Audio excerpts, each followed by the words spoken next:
Question 3. At the start of the week, Kim has 3 red apples and 2 green apples and eats 1 apple each day of the working week. She randomly selects an apple on Monday, Tuesday and Wednesday. Find the probability she does not eat an apple of the same colour on 2 consecutive days. Now, you could draw a whole tree diagram here for the 3 selections, and so you would have red or green for the first day, and then red or green for the second day, and then red and green for the third day. Obviously, there's 8 things that can happen. Now, if you like to draw out the whole tree, that's fine. Obviously, you can get it done pretty quickly. I just did that in about 20 seconds. Now, I don't want to put the probabilities on the whole tree. It makes sense just to look for the ones that I want. So we want to find when she doesn't eat an apple of the same colour. So if she starts with red, she'd have to go green, and then she'd have to go red. So we'd want this combination, red, green, red. Or if she starts with green, then she'd need red, and then she'd need green again. We want this one. So out of the 8 combinations, we only want 2 of those. We need to find the probability of each one, and then add them together.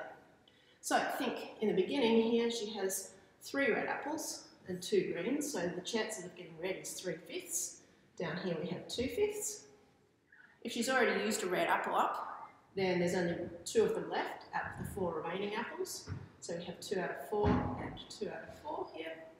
And here she's taken 1 red and 1 green. So there's only 2 reds and 1 green left. So there's 2 out of 3 red.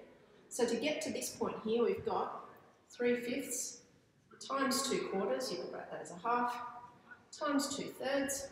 You can reach for your calculator at that point, or quick cancelling shows us that we have 1/5 of a chance of getting to there. To get down to here, we've got 2/5. We need to fill in these 2 probabilities. We've taken a green apple, so all 3 red ones are left, so there's 3 out of the remaining 4. And here, if we want a green apple, we've already taken 1, so there's only 1 left out of the remaining 3 apples. So we've got 2/5 times 3/4 times 1/3, which gives us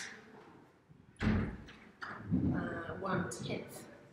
So now we've got 1/10 and we've got 1/5. We need to add these together.